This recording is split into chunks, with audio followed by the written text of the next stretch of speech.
Is this thing working? I'm all blurry. I'm all clear. Hopefully this thing is working. What's happening, everybody? Everybody's having a fantastic whatever day you're watching this. Plug this thing in so it doesn't croak. Let me work this damn thing. Hang on. There we go. Golly, I think I figured this out by now. So what's up, everybody? Yes, Stormy had her big quarter-mile debut, and it's kind of weird how that whole thing worked out. If you haven't seen the videos, I've been trying to upload draggy videos and a couple of quarter-mile. I think there was maybe one quarter-mile hit that was on there. Was running into some weird things. I figured I'd give you guys a bit of an update as far as how the night went, what all I got to run up against, and basically give you guys a little bit of a look behind the curtain as far as stuff that I'm working on with the tune on this truck. So basically, modifications on the truck, Borla S-type. It's got a 180-degree thermostat, rendered the shutters inoperable to make sure it kept getting cold air through the radiator. And then me fiddling around with the tune a little bit. So one thing I can tell you is taking that truck to the drag strip without fan control is practically pointless. Let me tell you what I'm talking about there. So in HP tuners, there's not, which would only be best described as a pivot number for the fans to say, okay, we want to target, say, 190 degrees.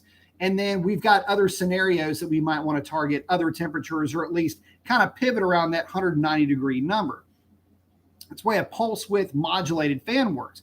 You got to have a number for that thing to look at. Well, problem is, and by the way, Hellcats are like that. You have basically a desired number that you plug in, and then everything else kind of satellites around the number. Best way to put it.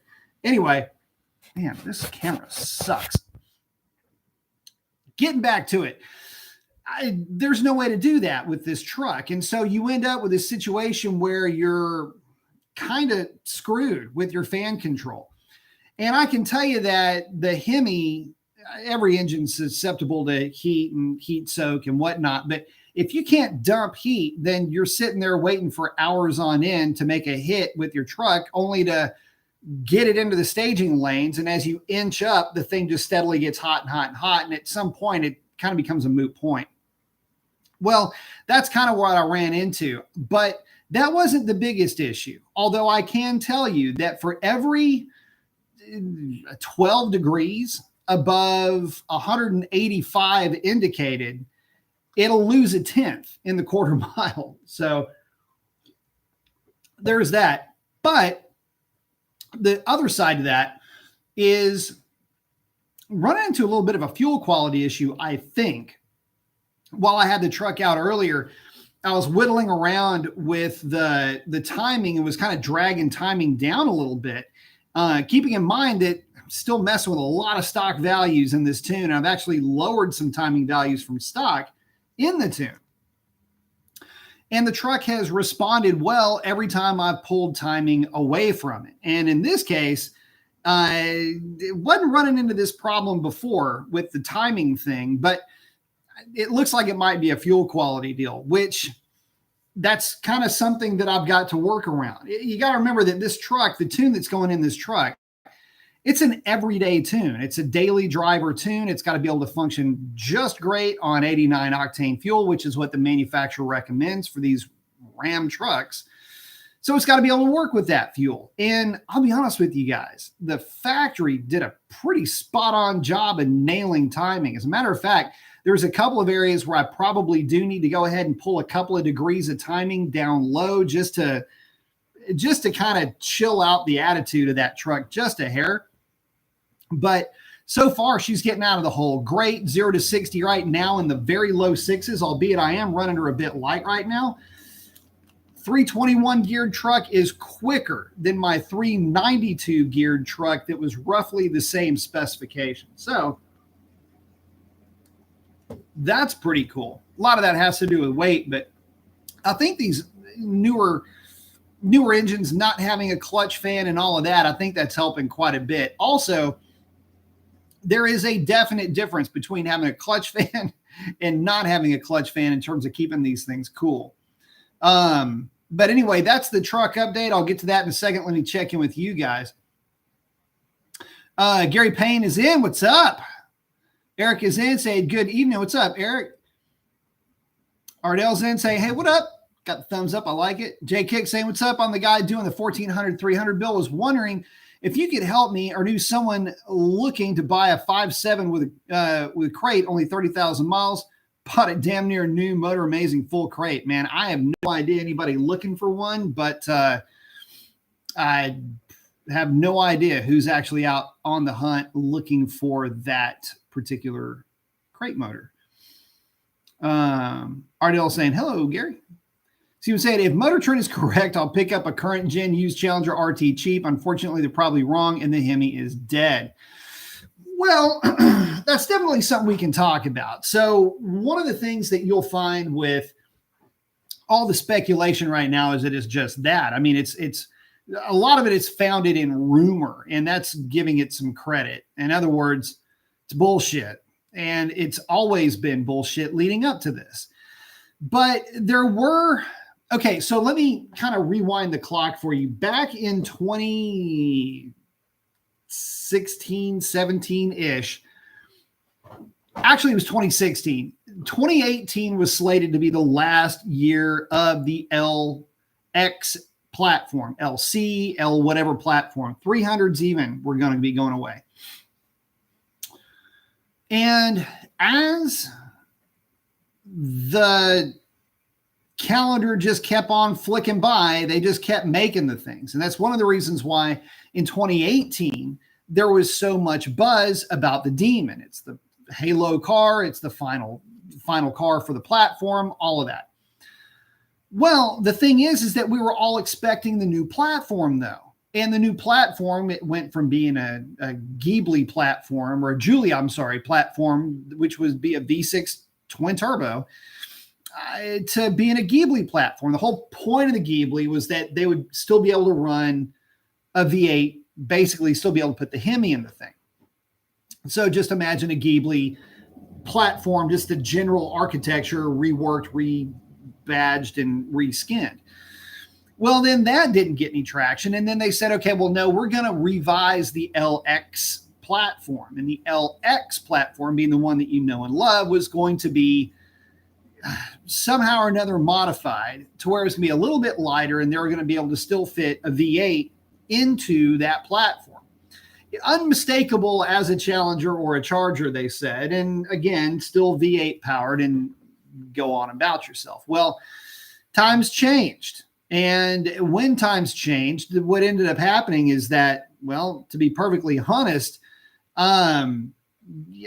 Stellantis took over and things got weird. And now we're basically sitting with a big question mark. And that question mark is only going to have an answer, hopefully, fingers crossed, who knows, sometime around SEMA. Are we going to get a new platform? Is it really going to be a modified LX platform that was going to drop somewhere around 200 pounds? I know the number was as high as 400, but I think realistically it was around 200. Were we going to actually get to that number, and were we actually even going to get the new platform? And this is where all the rumors of the CUDA came into play. Will they call it a CUDA because it's going to be smaller? Or are they going to call it something else? Anyway, it's kind of a long gone conversation, though, at this point. I mean, it is 4 years old. And let's be real. The fact of the matter is that Dodge didn't even know what they were going to do. But they also didn't know what they were going to do when they started talking about this whole EV lineup. And with the release of the EV on the third day, the Hornet is what it is. I just still think it got the absolute worst introduction possible, but we've got a Hornet. And on the first day, we got nothing to go off of with anything new as far as a platform. You can only surmise that the platform is dead unless we hear something else. And that could be V8, hybrid, or otherwise. So we just don't know. But yeah, I'm kind of right there with you. you'd almost rather get something now so where you know you've got something that's going to be worth having, so to speak. Yeah, I just don't know what's coming, and I don't know what the pricing is going to look like or the availability. But if the truck side of this has anything to say, excuse me, or anything to deliver in terms of news or at least a hint, well, the truck's doing great. In fact, you go to any Ram dealership, at least down here, they are chock full of inventory, something that Ford and Chevrolet cannot say. And as a matter of fact, so much so that you would almost wonder if Ram is basically fully back in the game. They're incentivizing their trucks. You still get about $6,000 or $7,000, depending on your region, off of a Lone Star. I mean, Ford's not doing that and Chevy's not doing that. So it looks like Ram's in a good place. Hopefully that's a sign of things to come. And maybe, just maybe, with the fact that the 2023 Ram, at least coming into the first part of this ordering process, has absolutely nothing changed to it over the 2022. Maybe we can look forward to a V8 contraption of some kind, but you would think that it would leak by now. And unfortunately, that just hasn't happened. There hasn't been any big leak to say, hey, we're retooling the shop. It's going to be making another whatever. You don't hear any of that. So kind of hard to get worked up over a situation that you just can't really seem to get a handle on. It's just a real slippery situation to try to grip. But, yeah, I just don't know who's right anymore at this point. Superstock saying, even B, got the flag saying, so from a 2021 Superstock to a 2022 Superstock with the exact same spec is $8,000 more. So imagine how much more in 2023 and this so-called new Halo car is going to be stupid money. Well, let's talk about some of these, what do you call them, special releases?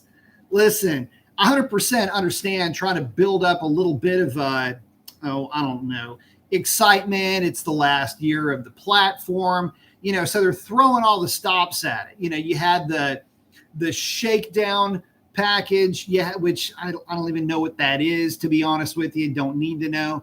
The one that I like, actually, it makes sense. The Super B, it gives the Charger guys their own 1320, which I think is great. Plus, you get the 18s, and the 18s from the Demon is what I'm talking about. On that car are criminally good looking. So probably one of my favorite cars of the group. A little too late to the party maybe, but I like it. The Swinger, again, it's a sticker package. There's nothing really happening there for me. So whatever is next, I think there's a 300 coming. We'll see what that's going to be. It'd be great if they gave us a 6.4 liter 300 for the American market, considering it was the American market that really kicked off the 6.1. So I don't know. Be kind of cool to see that gangster ride show back up to the party. But again, we just don't know yet. And as slow as Dodge is to try to get us something we're talking about, we're kind of left just chatting about what is in essence paint jobs and sticker combos on existing combinations. So what to expect? Couldn't tell you. But what I can tell you is that whatever's coming at SEMA, I can just say this, had better be spectacular. And I don't mean just kind of cool, kind of neat, kind of groovy. I mean absolutely spectacular. Because right now what we're faced with is, a future without Dodge, quite frankly. Can you even say that you're a Dodge fan anymore if all they have is a speculative EV, which they really don't even know what they're going to do with it yet?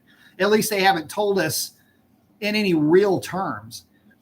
But the other thing is, why would you stay a Dodge fan if there's not the cars that they were reeling you in with for so long still available? And I don't mean the exact cars. I'm talking about, at least if nothing else, spiritual successors to that car. The Charger, the Challenger, they're incredibly iconic in their own right in the modern era, much less for the older stuff. A lot of folks don't even recall or want to remember the old stuff. So now we got the new, and the new is already becoming legendary in just the same way that the original Challengers and Chargers were. But, and this is where things get squirrely, without that soul, if you will, without that anchor, at least in this part of the discussion, we're talking about that muscle car. What do you market if you're Dodge? The Hornet? Like, the Hornet doesn't take the place of the Challenger and Charger. And I'm sorry, but EVs have got to really get a lot better. Don't let me forget to talk to you about a conversation that I had last night with a chap that had bought a Lightning, the electric Lightning, and sold it within 48 hours. Okay, let's just start into that. So EV, let's say if the EV is supposed to be the spiritual successor for the Challenger and Charger, whatever they're going to call it, the CUDA, Banshee, Daytona, Winged Wonder, Dodge, whatever. Give it whatever name you want at this point. Is that really going to work? Like, is that really going to be the spiritual successor when you have EVs that are not performing as they should in terms of range? EVs that are taking forever to charge. If you live in certain parts of this country called California, you can't, or at least you're being asked not to charge your car. It'd be like California asking you not to put gas in your car. You know, and there's going to be some kind of a fart sniffing that, well, we're trying to be proactive and we're ahead of the curve. And I can already hear the smog comments and everything else. Look, I get it, but there's a certain part of overreach that starts to take place. And I think this is kind of a shining example of that.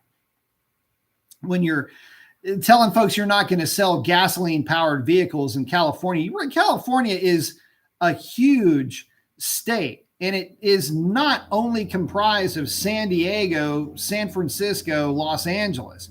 There's the whole rest of the state. Y'all got to learn how to vote right out there, guys. Anyway, and by the way, that reminds me, two things. One, you got elections that are coming up. If you're not registered to vote, register to vote, voice your conscience. It's real important that you're part of that process now more than ever. And make sure that you get out there and get some other like-minded folks to vote.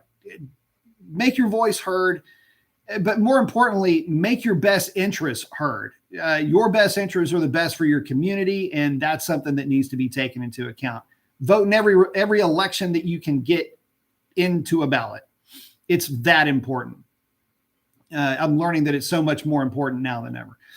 And also, to get over to Racer X's channel, make sure that you sign his petition for the add a tag issue for the dealers. If nothing else, it'll help you be a thorn in the side to the man. So anyway, getting back to it, you know, it's kind of funny with the conversation that it went something like this. Bought a Lightning. Yeah, it was quick, had absolutely none of the range that was reported, and found a place that wanted to give him a lot of money for it, so he flipped it. But that doesn't take away the fact that that truck could not go a little over half of what the advertised range was. And you can say, well, it depends on how you're driving it. No, it doesn't. If you're driving the thing like a normal vehicle, it should get at least within 75% of its claimed range, and it wasn't even doing that. And then we're also all reminded of the Lightning that the guy hooked his bass boat up to and could only get 53 or 57 miles worth of a decent amount of charge out of the thing. That's terrible. This is where we're at with EVs, guys. It kind of goes without saying, but I mean, has anybody tried to hook a lawnmower up to the back of a golf cart and drag that around for as long as you can? I think you'd find that range would go down too. It's like one of those weird things where you just go, duh, like, you didn't think this would be a problem? Anyway, there's a lot of folks that are a lot of pissed and a lot of annoyed by these EVs. And so the issue just keeps coming up. Well, if the EV is going to be the successor to the Charger, and I don't even know what the EV is going to be called, Challenger, whichever one you want to pick, will that garner the same kind of popularity? Let me put it to you another way. Will it garner the same type of draw? You know, you can park a Charger or Challenger anywhere, drive it, put gas in it at any gas station, but you can't do that with an EV. If you don't have a garage, you don't have an immediate means to be able to charge the thing, you're kind of going to be behind the eight ball. And so there's a lot of people that are already turned off by EVs just in general. But then you look at the cost of battery replacement, or you also look at the issue with motor mounts that are getting torn off the chassis on some of these Teslas. Can you believe that? So yeah, you can make a car that goes really, really fast, but long-term reliability might be an issue when you're tearing welds off of chassis because you're going 0 to 60 in 3 seconds every time you leave a stoplight. But also, isn't that why you got the thing to begin with? Let me just say something.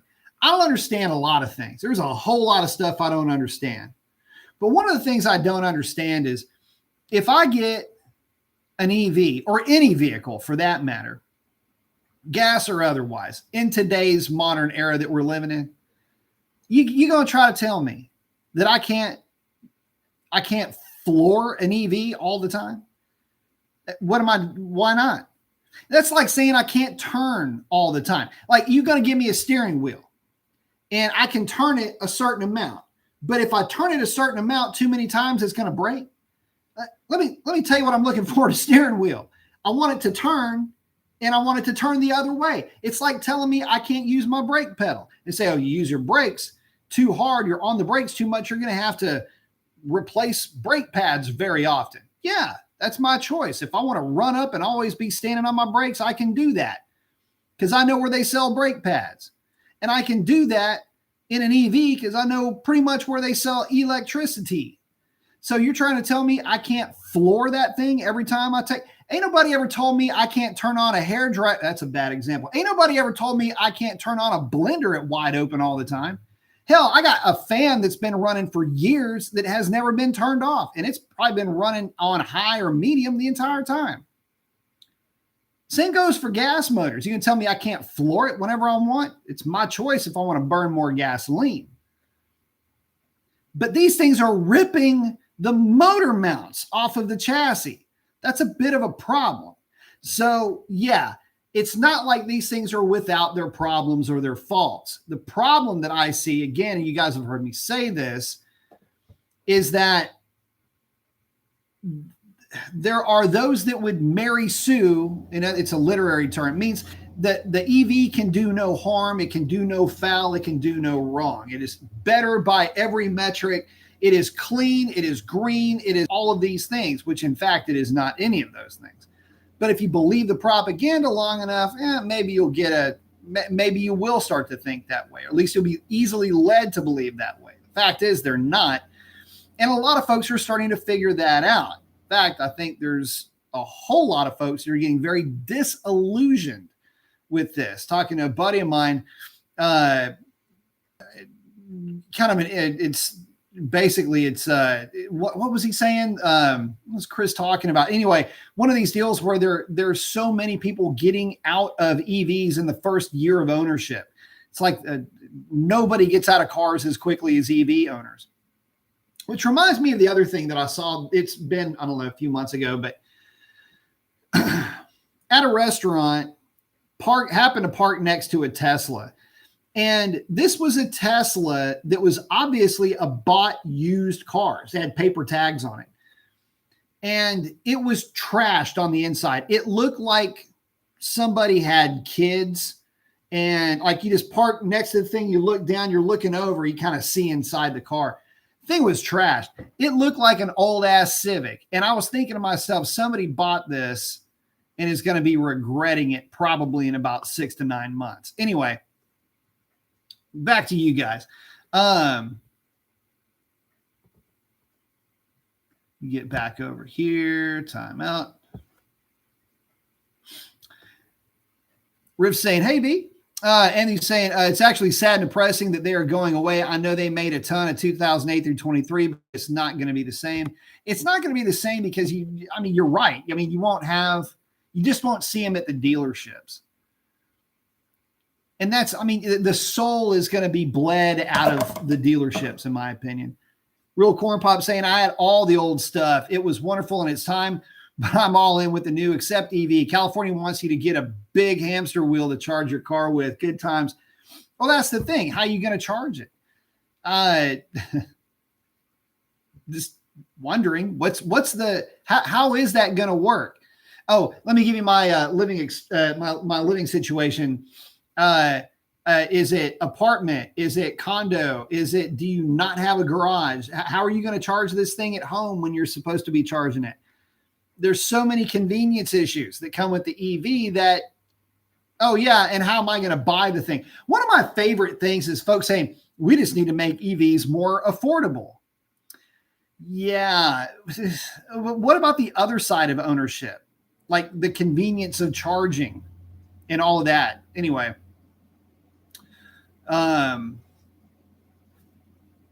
Rip's saying, I was hoping there would be a way to vote on making cars that run on ethanol or renewable fuel cars so I can drive in the HOV lane. Yeah, well, Brazil does it. I don't see why we can't. Alexander saying gas will always be on top. I like me some gas. Rip's talking about E85. It's renewable source and not bad for the environment. If you can make it work, I mean, like I say, all of Brazil did. Moto X is saying California is far driving north to south. Texas is every direction. So I was trying to explain to somebody when I lived in San Francisco how big Houston is. For an example, about just, how big a city that Houston is. And you can literally, if you're going west to east, for the Houston metro area, which you could call anywhere from as far east as, I don't know, there's a town called Mont Bellevue or Baytown, and as far west as Katy and then some, Sealy. You can drive at highway speed, 75, 85 miles an hour for an hour and still be basically in Houston. So it's kind of crazy. Scott's saying hydrogen. The thing about hydrogen is that it works great. If you're talking about a fuel cell, which is more or less kind of an EV-ish type of a technology. If you're talking about combustible, like an internal combustion engine running on nitrogen, it will work. In fact, there's been engines running on nitrogen, that'd be a treat, hydrogen forever. The problem with hydrogen, though, is that the NOx level is really high. And so there's that. The other thing about hydrogen, that's what a lot of people don't realize, is that it's not derived from water electrolysis. It's derived from breaking down natural gas. It's actually more efficient to pull, because you got to remember, natural gas, hydrocarbon, it's in the name. It's a hydrogen and carbon bond. And so it's easier to break the hydrogen out of natural gas than it is to try to get it out of water itself. It's more energy efficient. So if you're running something on hydrogen, you're kind of still running it on fossil fuels. Rip's asking, is it true there's a lot of toll roads, things like that around Texas highways? There are, but toll booths don't really exist so much anymore. It's just all easy tags that you use. And yeah, speed limits on those are, they're enforced, but they are what they are. Put it to you like this. The national speed limit in Texas is whatever you don't get pulled over for doing. Everybody hauls ass down here. I'm not kidding. Like if you're in the left lane and you're doing 65, you are a traffic impediment at that point. you will see more middle fingers going around you. 75 is kind of the norm. 80 is kind of the average, like high average number. And, but 85 or 90 is pretty common still.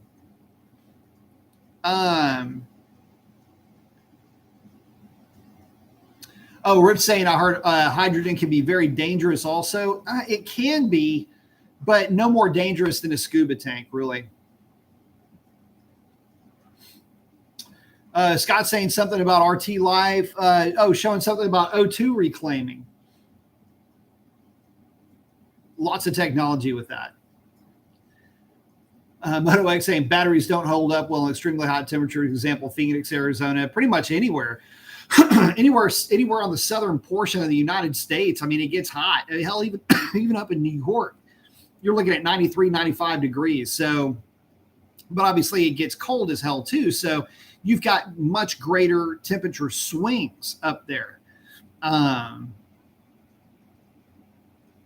So yeah, it's the batteries just don't hold up, guys. Let's face it. I mean, they're just, the technology isn't there yet. To say one about 50 or 70 miles. No. They're on the tollways. So depending on where you're at and what toll road you're on, you'll see them and like how much of the toll road you're actually using. A lot of times you're not going to be on the toll road the entire trip. And if you are, you might hit maybe 3 toll booths. Maybe not 50 or 70, probably more like 25 or 30 on some on the tollways. But we have freeways too, I-10, 45, 59, 90. Those are all freeways here local. Scott saying went to Texas with an Alabama plate, got lapped at 90. Yeah, you get blown away at 90. Yeah, a lot of folks go a lot faster than that. Stuart's saying west of Dallas, it's not much until El Paso. That's right. It's just lots of grass scenery. Scott saying, the CO2. Yeah. Stuart's saying a lot of Bigfoot sightings in East Texas. They got a lot of mushrooms out in East Texas too. That's why they see a lot of things out in East Texas. Love me some East Texas. East Texas is really pretty. Running through Texarkana, which feeds into Arkansas. Oh man, it's so pretty over there. One of the prettiest drives is running through that part of the world. It's really pretty. Rib's asking, what's an average speed y'all drive on freeways and light traffic? Here in the Bay Area, California, we go 80 to 85. Same down here. Yeah, it looks like 225, is another one down here. Would probably be one where average speeds are between 80 and 85. 45 on the going north and south. Slower just because it's more of a commercial lane. So your commercial lanes are going to be a little bit slower just because you've got heavy rigs that are running through there. But yeah, we typically always run in those numbers down here. So same thing. But so getting back to Stormy, you guys have seen all the videos that I'm posting up. If you haven't, there's a lot that you can pick from. The funny thing about it is, again, I think I'm running into a fuel quality issue with that particular, with the gas that's currently in the truck. It's pulling timing when normally it wouldn't. But the funny thing is it's pulling timing and the truck's going faster. So I went in and made some changes to that tune. And there's one other spot where I'm going to pull a little bit of timing. Again, it's way down low, but it's at a high load, low RPM setting. And I did a data log, in fact, specifically just to vet this. And it's doing something that is so annoying with the DS platform, which is where it'll pull timing just at cruise. And right now, if I tip into the throttle and I hold the throttle at about 40%, or really the TPS, the throttle blade is at about 40%, but it's going to be high load because it's low RPM, like 1800 RPM.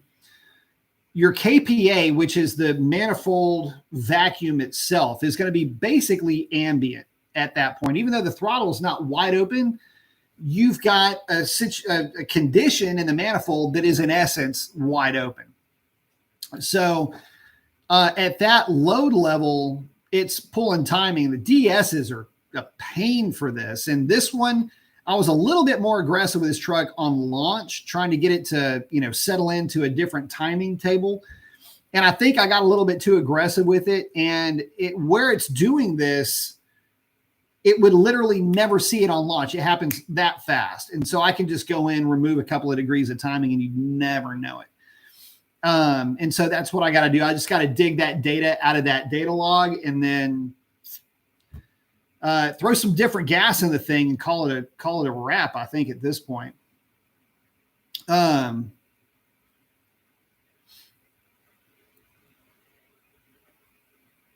Ripped is asking, now that California has this law where any car that is tuned is illegal unless it's a smog legal tune, how do you get a smog legal tune? Well, the way that it works is that you have to get an EO, which is executive order, for that particular tune. And there is a process that you have to go through. Process looks like this. The truck has to go to has to be on a dyno with a machine that is a certified machine that is sniffing the exhaust the entire time that you're putting it through certain, what the hell is in my face? Certain test parameters and criteria. So you may have to make it run at, say, 2,500 RPM for 15 minutes. It's a process that you have to go through to make that work. But once you go through the process, you submit everything. And I think once you submit everything along with the tune, that tune gets a stamp of approval. It gets an executive order saying, yes, this tune does not violate any of the conditions that we've set forth, and it's good to go. The thing is that is a very expensive process, like you might imagine. And it's not like that equipment is on every other street corner. I mean, it's specialized equipment. You've got to get it trucked in. You got to have it set up on a dyno.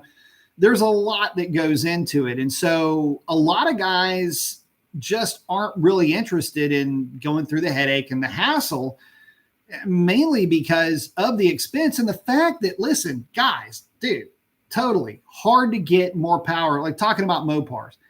I'm living through this right now. Now, granted, yes, I've taken almost half a second out of my truck, but there's something to be said for, the fact that it's really hard to drag power out of some of these modern tunes. It just doesn't work like that. It doesn't work like what you would think anyway. And, there are some platforms you can get more power out of, but then you have component failure that you have to start to take into account, which is why all of the new Hellcats, 392 stuff, the trucks, even anything after really 2017 and up, have got obnoxious the cat overtemp protection for catalytic converters. And you've got one hit to go wide open, or at least maybe 1 or 2, maybe 3 seconds of wide open throttle before it goes into cat overtemp and starts throwing a ton of fuel at these things, trying to cool off the catalytic converter. So there are some things like that to consider, but the reality is that what does it take? It takes money. At the end of the day, it just takes a bunch of money. And you've got to have the patience, the time, and the expertise to be able to extract power out of one of these things without, whether it's GM, Ford, Dodge, doesn't matter which one. You just have to have the knowledge of how to pull and extract power out of one of those platforms without causing potential component damage or, having, NOx levels that are so high that they're just not compatible with emissions friendly combination. Even though you're running cats, your NOxes could still be high. So much that goes into it. It's not just it's not just a function of, okay, well, we put this tune together and it's got catalytic converters on it, it should be fine. It's not like that at all. But anyway, that's why it's like that. Stuart's asking, why do so many people think Texas has Segura? I don't even know what that is. If Texas has got it, I ain't heard of that before.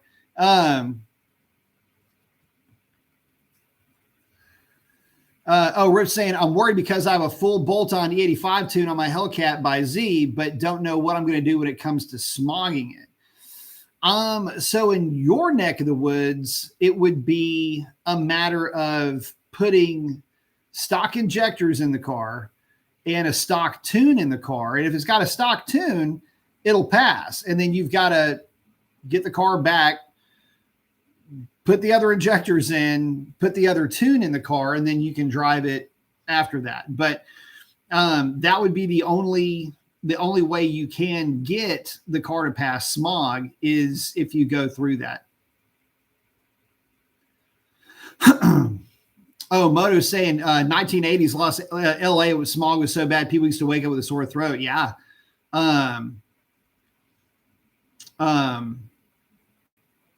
Yeah, it was terrible. It was horrible out there. I mean, they had to do something. Stuart saying the big cat that's in Arizona. Oh, I don't know, man. I have no idea. I mean, maybe West Texas. That's going to be near New Mexico. I mean, maybe they've got some out there. I don't remember seeing any when I've run through there, but maybe they do.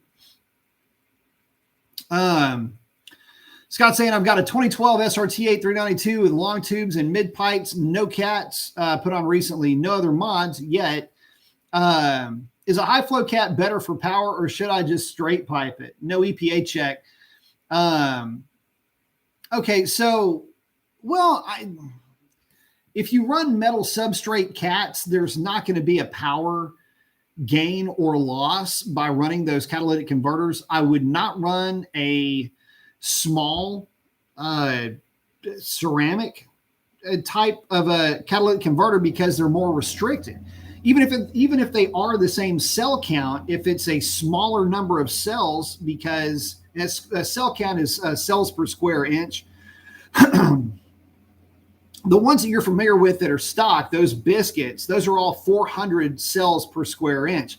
And the lower number of cells per square inch means a bigger hole, which means it flows more. Most metal substrate cats are 200 cell cats. So, the thing is that, you go 200 cell cats, metal substrate, you might as well just run pipes to your cat back at that point. But if you have to have catalytic converters, that's a good place to start. At least that's what most people still run in a lot of areas. And if the guy doesn't want to have the smell of it, or he wants to kind of tone the sound down a little bit, cats do a good job of that too.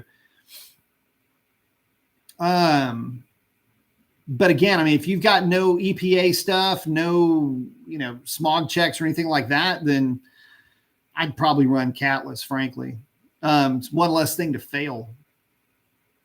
Stuart's asking, what's the next step for the Hellcat? Do I have any plans? Nah, just drive it. I mean, I got to put some tires on it and get it to the drag strip, put the drag pack on it. The other thing I need to do, I really need to just drive the thing in general. It's just been sitting literally right there. It's just been sitting and I haven't really done anything with it. And it's kind of a shame. It's just I never really have a chance to just drive it and enjoy it. Now, a lot of it has to do with the fact I got Stormy. Listen, I've been having a lot of fun with Stormy. And, I mean, it sounds good. It looks good. It's fun. And, it's keeping me entertained anyway, in terms of power and all of that. To me, I'm not that much of a queen when it comes to, which one is faster. Is the truck faster than this? Or is it, why are you having so much fun? Because it's so much slower than the Hellcat. It just has it's a lot of fun for me. Anyway, that's completely beside the point. No big plans for the Hellcat. I've kind of been down that road, seen it, dealt with it before in terms of, throwing more pulley at it, throwing E85 tune at it, anything like that. There's just nothing else really to do to that car. The problem is that you start hitting this line of just absolutely marginal return. And it's diminishing return is another way to put it. Marginal utility is the actual term I was searching for there. But the problem is that, I go E85, I can get maybe 10% more power out of it at the most, right? If that, maybe 5%, whatever the number is.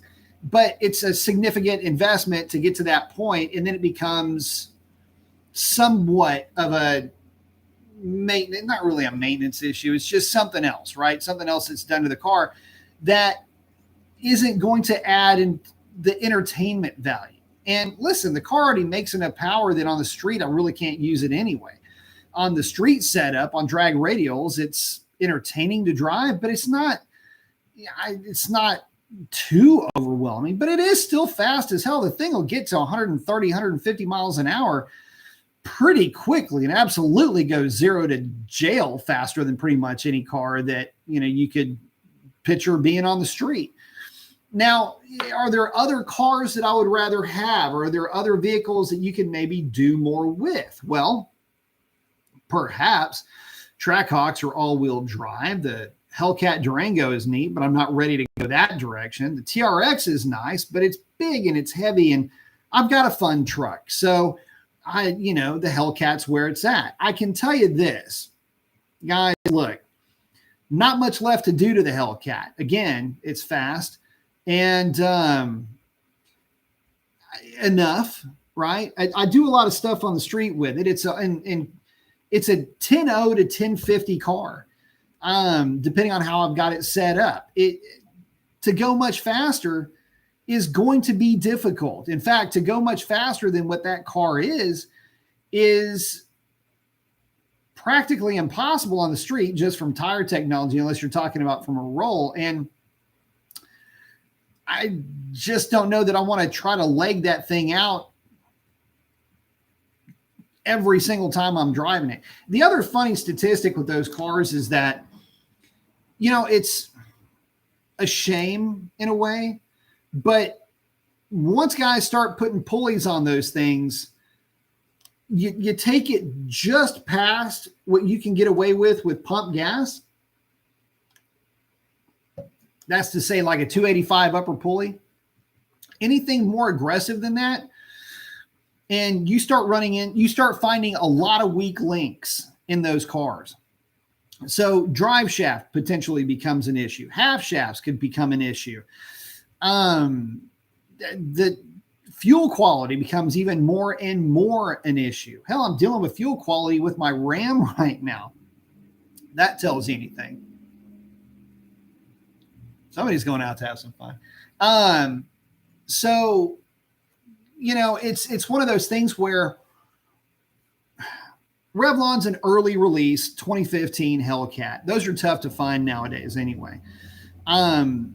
She's kind of put in her own work. After this winter, what else is going to be there to do with the car? I mean, I take the thing to the track here and there, but at that point, you're just beating the hell out of the car. So we'll see. I don't know. I enjoy driving it when I do drive it, but there's always the thought in the back of my head, I just don't want to break this thing.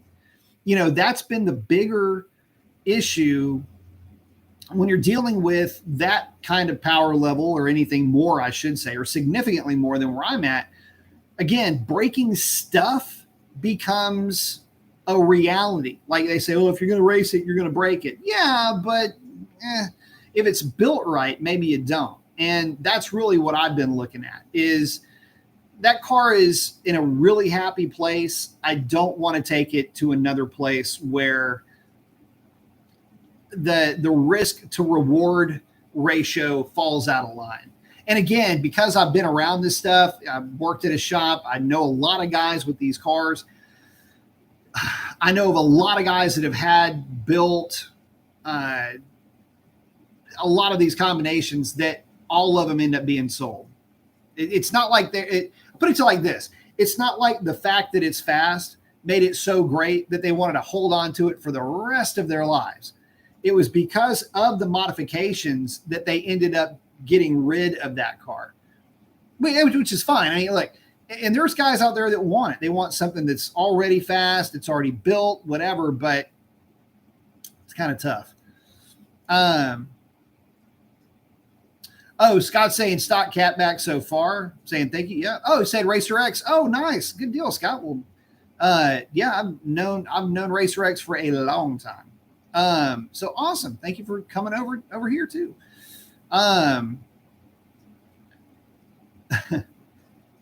But oh yeah, and for yours too. I mean, yeah, the stock catback is really good with the with the scats. The 2 3/4 inch flows like crazy. Plus, it sounds really good with long tubes. Ken's asking, can you make a Whipple supercharger sound like an IHI? I just put an open element filter on the front of it. Say, nice mustache. Thank you. Moto XA, just preserve rev line. It's been good to you. Yeah.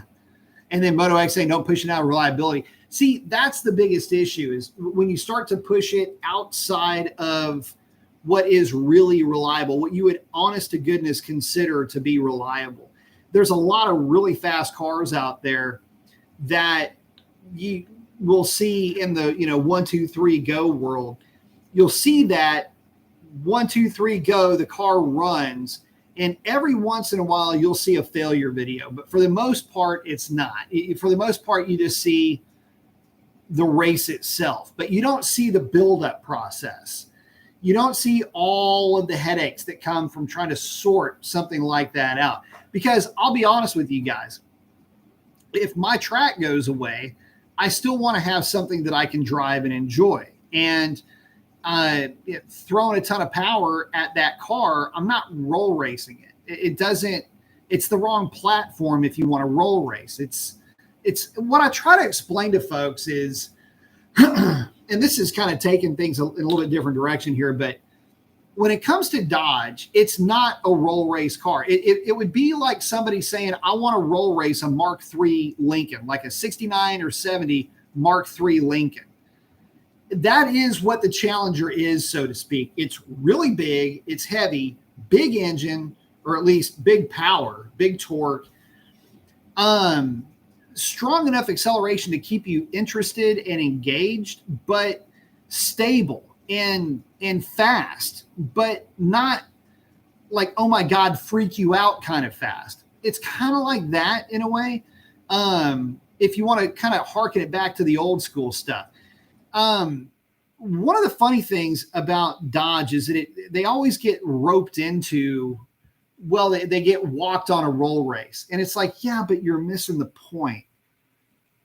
You're completely missing the idea of what makes the Dodge great. And this is also why so many people have moved to Mopar, is because they're big, they're comfy, they sound good. There are a lot of entertainment value. There's a lot of, lots of thrust, then the shift, and they sound good, all of that. Notice I said sound a couple of times. That's what really gets you in the door for the Dodge. The numbers honestly end up ruining a good story. And these are also the same people that have driven Mustangs and have found them to be boring because they just seem to rev forever. And that's the one thing they do. They're fast because they can rev. And it's like, yeah, but being able to hold on to a gear for another 3 or 4 seconds with a lower thrust vector. In other words, you're not getting hit with the same G's. It's just lower G's for a longer period of time. I'll give you an example of what I mean by that too. The Dodges accelerate hard and then they shift, accelerate hard and they shift. Whereas the Fords accelerate, shift, accelerate, shift. And this is what I was trying to explain to somebody the other day. If you really want to know what I'm trying to drive at, I always bring up the like a commercial airplane. They take off, you're maybe accelerating it, I don't know, something like, what is it, half a G, right? But after 20 seconds or 30 seconds, on that runway, you're taking off, however long you're on that runway, depending on the plane, you're doing 150 to 170 miles an hour. but you'd never know it because you're just barely getting pushed in the back of your chair. If you accelerate at half a G for a minute, you will be going 300 miles per hour, but you'd never know it because your acceleration rate is only at half a G. Roy, thank you very much. Asking, does Stormy have a bed cover to cut down on drag? Saying thanks for the ride along. No, Stormy does not have a bed cover. As a matter of fact, all of those runs are made with the mirrors fully flapped out and with no bed cover or anything else like that. So, but so far I haven't really noticed a big difference between Stormy and Buffy on the highway, but I do think Buffy does get about a point better fuel economy all the way around. But thank you very much for that contribution, buddy. I appreciate that.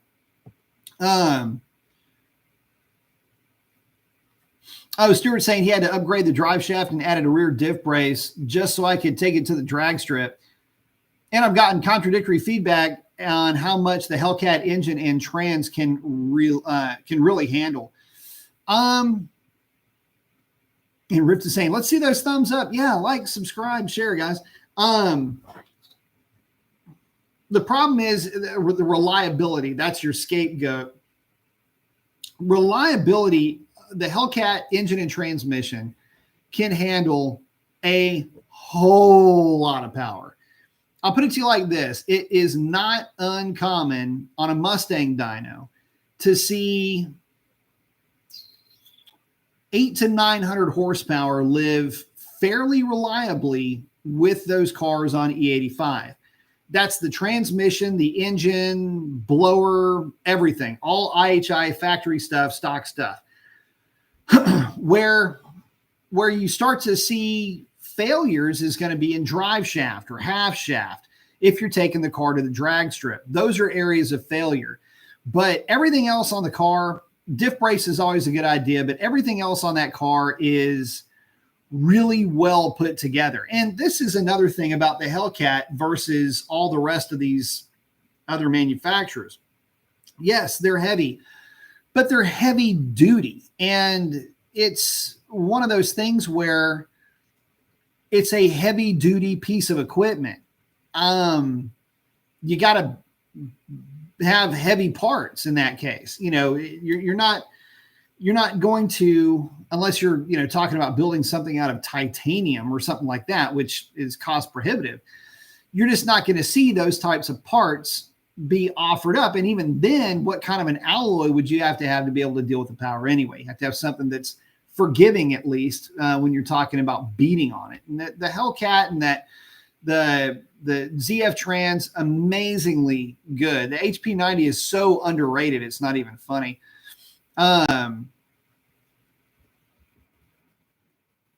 But yeah, the Hellcat stuff is really stout. I've seen, and again, this is with, really good tuning, but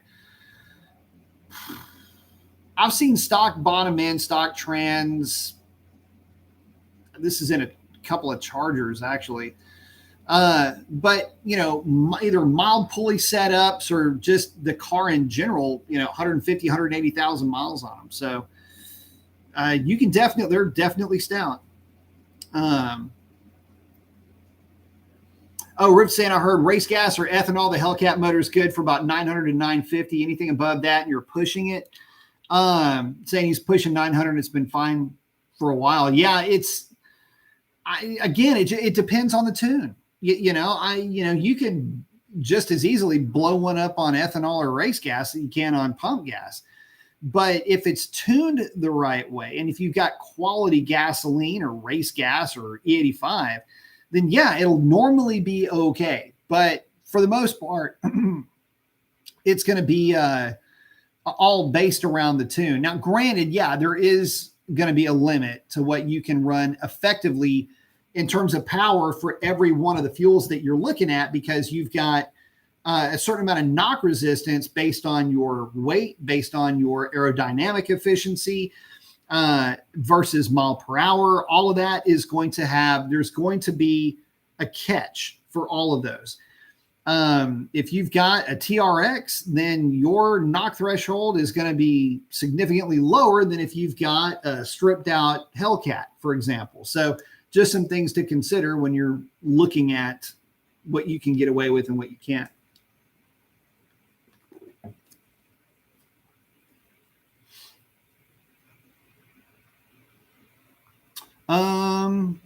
Ken's saying my Red Eye 2.7 supercharger had the bearing right on the screw shaft. Damaging it. I can get it repaired by a pin and green Loctite from very, very reputable IHI rebuilder. What do you think? I mean, if they can rebuild it, then yeah, go for it. I mean, I think IHI had a rebuild program, if I'm not mistaken. But yeah, check. I'm not sure. Check with IHI. In terms of having to get them rebuilt, I've never had to get one rebuilt, so I don't know.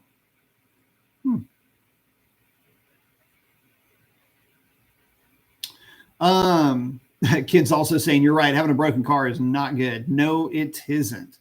BB78 saying what are you using for glass cleaner? Everything I've tried leaves streaks, even the stuff that says no streak. And you use microfibers or paper towels. I use microfibers, and I use whatever is in this jug. This is a place that went out of business. In fact, I've got the jugs on the other side of the shop. CB Chemicals was the name of it. Gary, thank you very much. Saying I'm back, work called. Man, thank you, buddy. I appreciate it. I know the feeling. It's the I do appreciate the contribution, guys. Really do. Basically I use whatever is available, and in fact, I've got to use a lot of that on the front of that truck because Velocito has got a lot of bugs out right now. And when I'm doing those data logs, especially at night, I seem to take out about 30 at a time. So, but I'm usually just kind of any of the commercial automotive glass cleaners, but I'm really good about using I'll use a microfiber rag to really scrub it, clean the glass, get all the funk off of it. And then I'll use a dry microfiber to just go back over it. A lot of times that's what gets the streaks out. And use just a real fine, just mist onto the microfiber and get it off of there with that. So that's typically what I'll use. If you find that you're running into that problem, get some distilled water. And a lot of times you can have a film of something else on your glass. Try using distilled water and see if you can get whatever you need to get off with that. If it doesn't streak, then it might be something else. It could be environmental. So the reason why I bring that up is I've had issues where I couldn't get some glass clean. It's like I was smearing something over it all the time.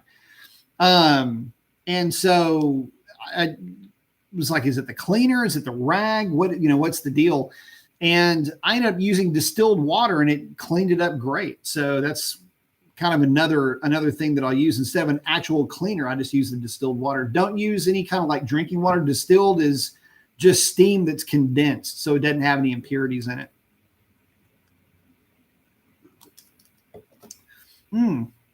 Stuart's asking, did I use polyurethane bushings on the Scat Pack sway bar? No, I did not. I used stock replacements.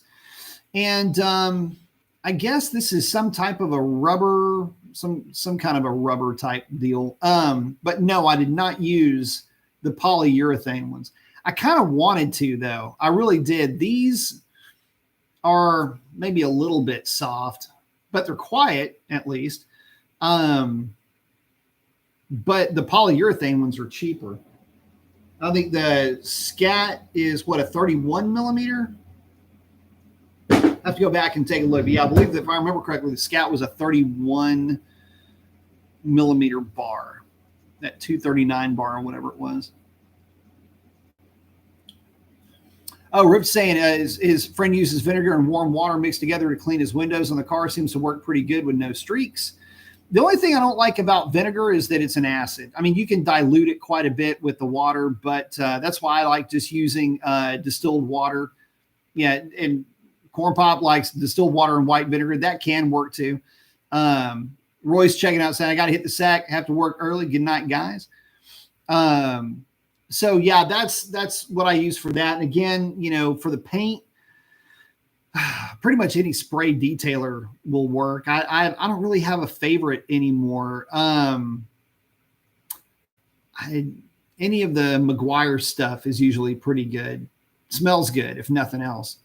I haven't done anything in terms of detailing either. I need to, though. Ken, thank you very much. Saying IHI advised they only offer replacement units through Dodge. The 2.7s are failing a lot more than the 2.4s. Yeah, I think a lot of that, I think a lot of that has to do with the heavier rotor packs themselves. My understanding is that there's not a different bearing setup for those. It's just a bigger rotor pack, which is heavier. And, you know, they do generate more heat. Your mom keeps calling me. What price do you think is acceptable for an electric car base model? Depends on the type of car. If you're talking about an EV, like a city car, you know, something you just basically have in the city, not a whole lot of highway, something with a range of like 250 to 300 miles, I think should be about 20 grand. You know, it's not going to be anything that's all that great. It's going to be a compact car. So 20, 25 grand, somewhere in that range. You know, some way to incentivize it lower would be better. But I just don't see there being a need to have such an expense when it comes to electric cars.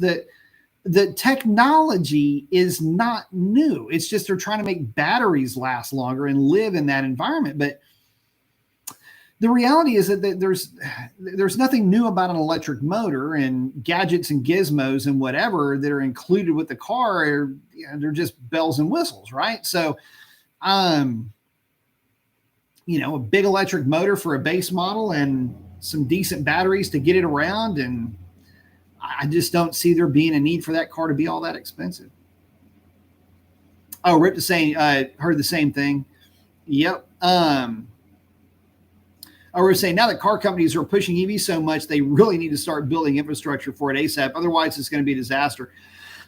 Well, start to define infrastructure at this point, because there's some infrastructure that can't handle life without EVs, much less with EVs. Those are local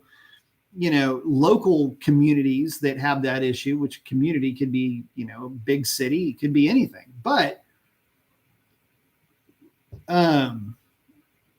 you know, there does need to be some kind of an investment for that. But it's going to be tough. You know, having your car sit at a gas station, if that's where they have a charging station, is going to be tough. Mainly because of the time. You know, my thing is if you don't have the ability to charge an electric vehicle where you live, or at least where you work, then the convenience of that car goes away quickly. Scott said, I'll keep my 392 till I'm gone. EVs suck. Man, my wife hates EVs.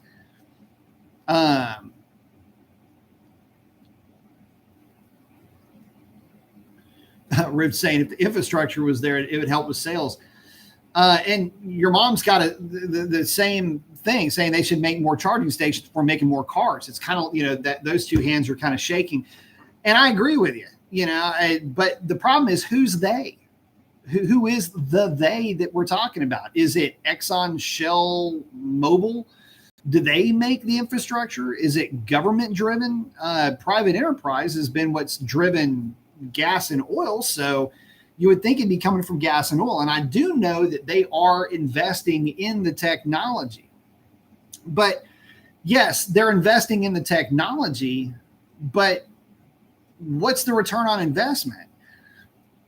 That's the thing. I mean, if you are the gas and oil company, you go, okay, well, we'll have a charging station somewhere. It's still going to cost you $25 to charge a car up, but they're looking at it like, well, dude, charge it at home. This is an electricity company problem, not a gasoline problem. So there's a lot of people that are confused by this. You know, who takes the reins on this? Do gas and oil companies start to put in, 5-6 bay EV charging stations, invest a ton of money in those things? And when do you start to get that money back? And how long do those stations last? How long does a charger last? It's fair to ask these questions. If you don't know, or you need to have a timeline, like say if I wanted to open one up myself, let's say that, B Mason TV decided, you know what, we're going to start making charging stations. Why not? Okay, well, one of the first things I'm going to ask is how much does the charging thing cost? And number two, how long does it last? See, the problem is that there's accounting that has to come into this, and I've got to be able to amortize that particular piece of equipment. And if I amortize that piece of equipment for 5 years and it only lasts for 3, I've got problems. So I have to be able to assess my actual costs and then build this thing and have some type of a return on my investment. And that's hard to do right now. So I don't know. It is what it is. The issue is who needs to take the reins, who needs to move forward with it, and how does the private sector move charging stations more into the norm? How do you keep them secure? And, because you're going to be on site for potentially longer. Lots of questions. Unfortunately, not a lot of answers. Let's see.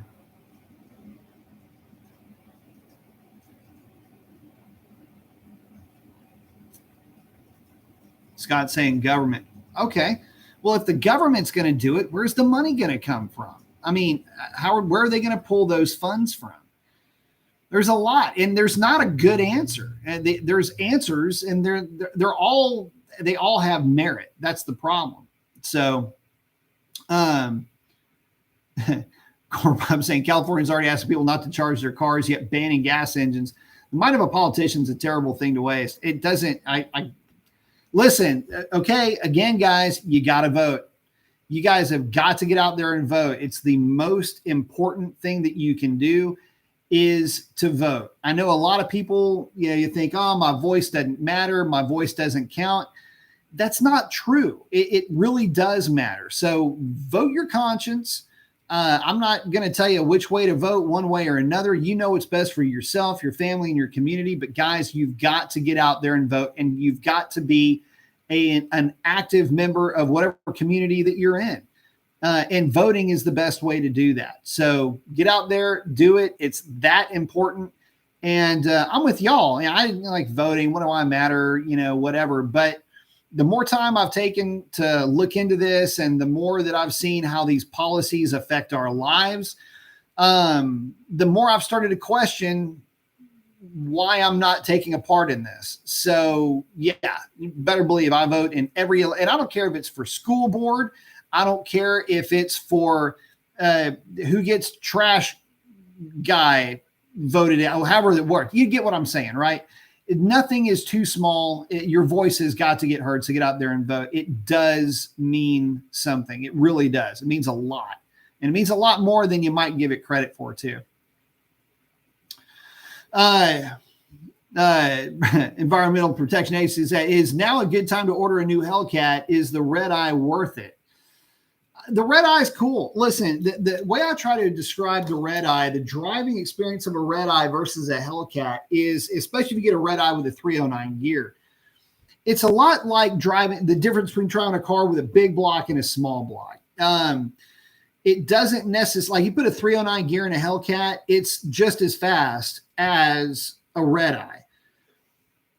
but it just won't launch the way that a red eye does. Red eyes come out of the hole scary hard. That is their calling card, and you would expect that. It's basically a demon. But there are reasons why it doesn't mile an hour as good on the back end. There's more heat generated. It's a heavier, more inertial load. There's reasons, right? But they're really good cars. And look, if you like red eyes, get you a red eye, man. They're great. Plus, they come with a bunch of really trick parts from the factory. Dual pumps, a better drive shaft. You can get them with the 309 gear, better pistons. They come with some pretty cool stuff. So is it worth it? I don't know. Depends on how much money you got and how much money you want to spend. But I've come really close to buying one on a couple of different occasions. Ruth saying, I saw a picture of a Dodge site where they're offering a 30-year deal on a Hellcat. Just don't know exactly what the interest rate would be, but that's crazy. That is nuts. Scott saying, no, the mind of a politician is already a waste. Indeed. Sovereign saying, I'm hella late coming in.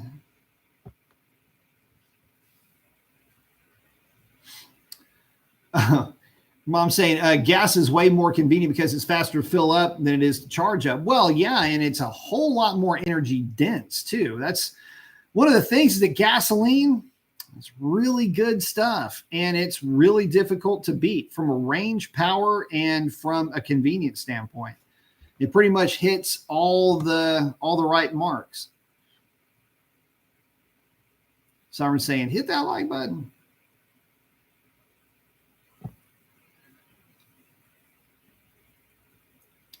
Someone's saying, full EV makes no sense. Yeah, I hear that. Ruth's saying, hope you feel better. Sovereign saying COVID is gone, but he had AFib a few days ago. Yeah, AFib, that thing's going around. Arterial fibrillation. Troy saying, when will they start paying road tax for EV vehicles? That's a really good question. Sovereign saying, AFib's crazy, scary. Ruth saying, yikes. Yep, I just had a family member go through that as well. Had to go in and restart their heart.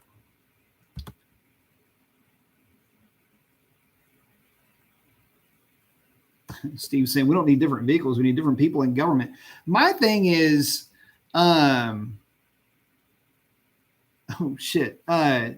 saying, I was in chaotic rhythm for 25 minutes, 180 plus BPM. Damn. 180 is insane. Dude, that's nuts.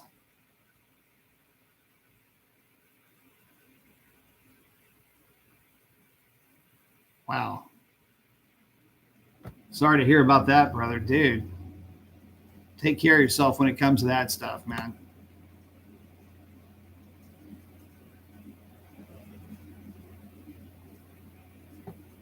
Dude, that's yikes, bro.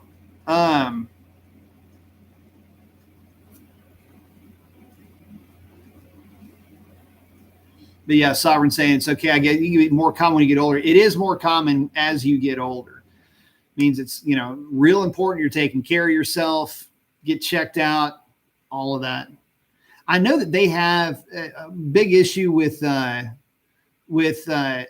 and things like that. It's just getting your meds sorted out. I know a lot of folks, could be weight driven. A lot of things can cause it. So, be healthy, do right by yourself, man. And Sovereign's only 48. So hopefully they get you taken care of.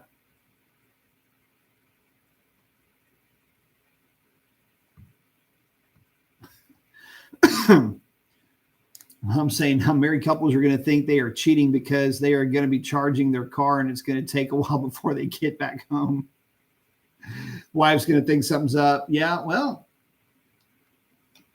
And here's the other thing. So let's say you have a fast charger, some kind of a 150 megawatt contraption. It kills the lifespan of the battery, can potentially harm the battery. So, there's so much that, I don't know. There's so much that you can say good about EVs, but to not really focus on, I don't know, how do you put it? To not focus on the realities of EV ownership.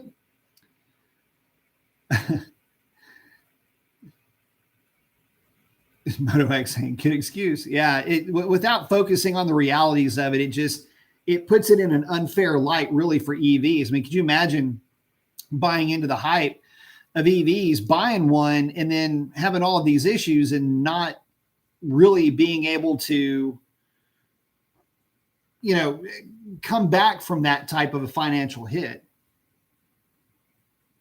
Sovereign saying, how about that Volt battery costing 26 grand? Yeah, Sovereign sent me that deal, basically saying, look, you get a freaking Volt. Well, the dealership wanted $26,000 for, I mean, it's the cost of another car to put another battery in that thing. It's absolutely asinine. And again, to think that is acceptable is, listen, if you had a car like the Volt and you blew up the engine and transmission, it wouldn't cost a third of that. It would probably cost a sixth of that to get fixed. And again, these are not people that are well-heeled. These are people of modest means that are trying to buy these types of cars, save on gas, have a higher initial impact on their finances, but save in the long run. But then the long run comes and the thing falls apart. What? That's terrible. So, yeah, like Sovereign says, you got to end up totaling the car.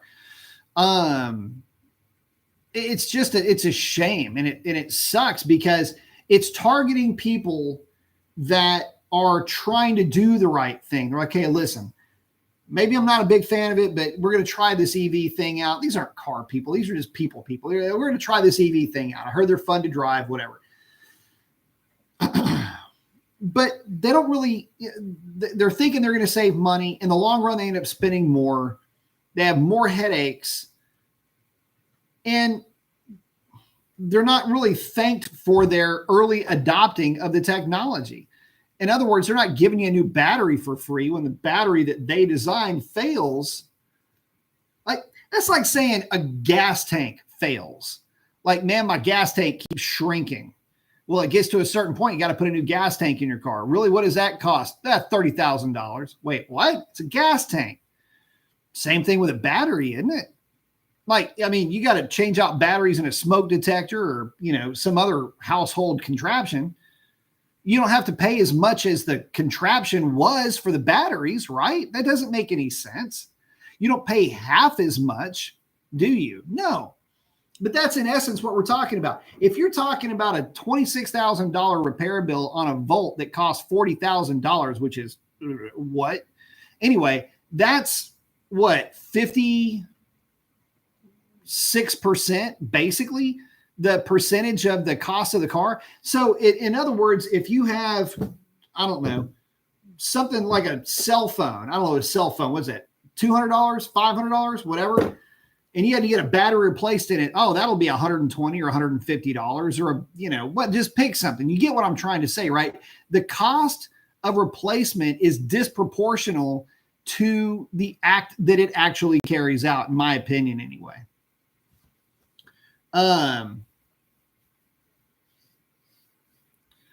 Let's see. Oop. Your mom's saying there's no such thing as an electric muscle car. Well, they're trying to make one. To me, it's just another power plant. I'm just trying to figure out how I can make it make more power. And again, Sovereign, yeah, you end up having to total the car. There's no other way around it. Rose Santa saw this YouTuber post himself going really fast in and out of traffic and running from cops. Don't think it's cool that somebody does that, putting other people's lives at risk. Yeah, it's definitely not. You don't want to be doing that. Scott saying, and what happens to the old battery? Great for the environment there. Yeah, no kidding. So that's part of the cottage industry that people are trying to talk about is, well, what does happen to the battery? The recycling side of it. There was one guy that was I believe it was in California, and the guy had a smoking smart idea. Lawn care company, and he had all electric lawn care equipment, lawn mowers, weed eaters, whatever. And his deal was that he was using retired EV batteries as, and had some kind of thing set up to where it was a charging station for his lawn care equipment. Okay. Using the battery to charge other stuff, you still got to charge the big battery. But as a portable charging station, I guess that's what was being performed. What was working well for him was using those big batteries as portable charging stations. Even though they had a limited capacity for the car, they worked great for what he was doing. But that didn't going to happen for every one of these EVs. Like, they're not going to have their batteries, reconditioned and reserviced into, lawn care guy stuff. There's going to be some kind of a way to recycle these things. But again, how much energy does it take to do that? It's not going to be carbon neutral. It's not the way that this works. Let's see. MotoX saying, you'll see an electric car charging in an episode of Forensic Files. God, speaking of which, when they let go, it's all lithium batteries. You can't put it out with water. You put water on lithium and it makes it go off even harder.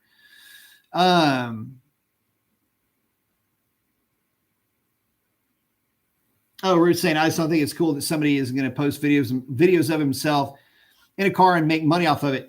Yeah, a lot of those guys end up getting popped though. So, Sovereign saying, I saw a video that RT Live posted recently about EV failing. In his video, he talks about some carbon neutral fuel that can run in any gas vehicle. Porsche was on the forefront of developing that. I just don't know where they're at in terms of development and cost. Scott saying he also saw that.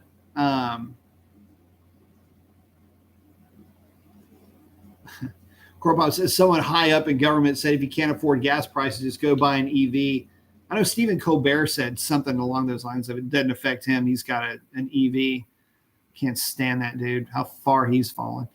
Yeah, a few people have said that, by the way, and it's not landing well.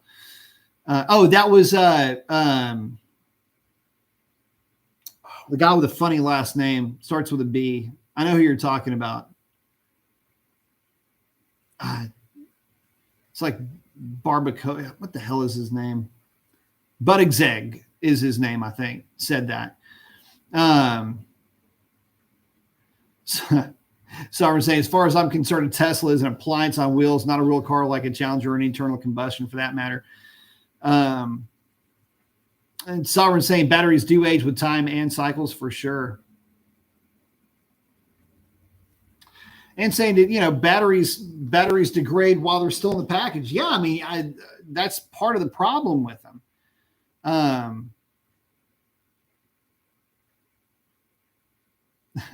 Saying that's why you'll see electronics like wireless earbuds and other things getting discontinued to sell only a month later. The devices don't hold a charge for that long. Yeah, it sucks. And that's the other thing. I don't have them over here. My earbuds, I don't even know where they ran off to. I think they're in the other truck. Anyway, yeah, it's just over time they just fail. They stop being able to do battery things. And they can fail just by not being used.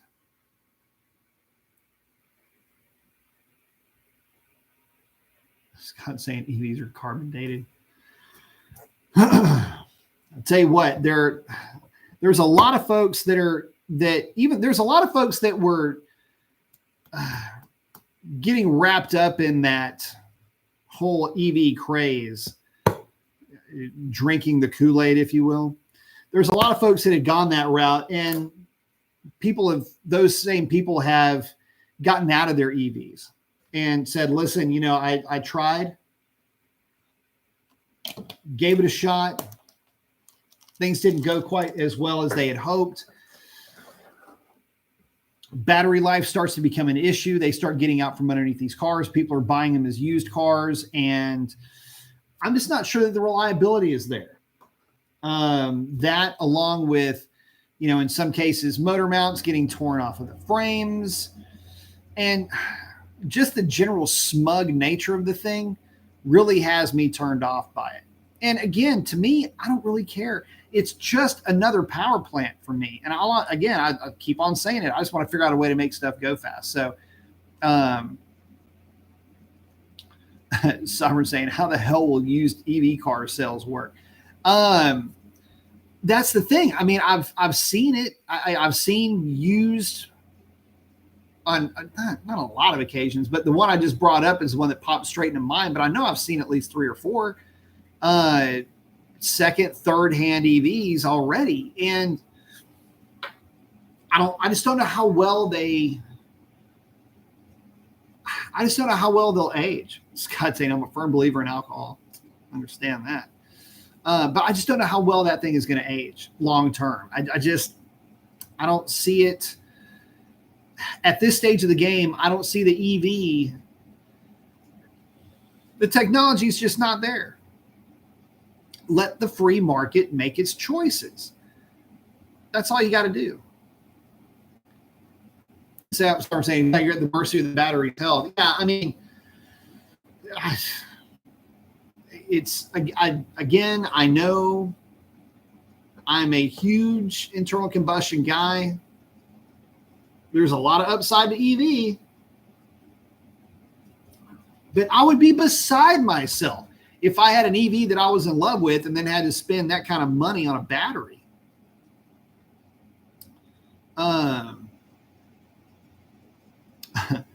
Your mom says, is there another way to make cars run, not just by gas and electricity? Is there another option? Other than steam? I mean, there's a lot of ways you can run hybrid technology. But it's always going to be a heat generating or an electricity generating conversion. You've got to turn heat energy into locomotion with internal or external combustion. And with electricity, obviously, you've got to have current. So, but there's always going to be a drawback, and that's going to be heat. You have to figure out a way to make more heat than it takes to make the thing move in general. So, are there alternatives? The alternatives that have been used have been steam. Technically you could even do nuclear, a small nuclear reactor, but that would still be electricity unless you're using it to heat up water, which would then be steam again. It's just another way to make one or the other. You would have any number of different combustibles to make heat in an engine, and then the different engine technologies come into play there, and then again, electricity kind of rounds it off. Pneumatic is another one. So who was doing the pneumatic thing? The pneumatic deal. There's a couple of different ways to do that. You can do a pneumatic turbine, or you can do pneumatic pistons. I forget who was doing that. Anyway, they basically, what that is that you store a ton of compressed air, and you either have a piston that is driven like a pedal car type of an arrangement, where your axle, or you can even have an engine type of a layout with intake and exhaust valves. Run a vehicle that way. But piston, I've seen pistons more because it's more efficient, less complex. With the pneumatics, but I forget, somebody was using those. Anyway, pneumatics are neat because they're very, very torquey, very powerful. And anyway, that is the other way you can do it. John's Life saying synthetic gasoline. I'm just not that familiar with it. And so I'm saying I've seen videos on pneumatic vehicles. I have too. I just can't. I can't remember who was doing it. But apparently, you could just run around in the thing. It wasn't like that big of a deal.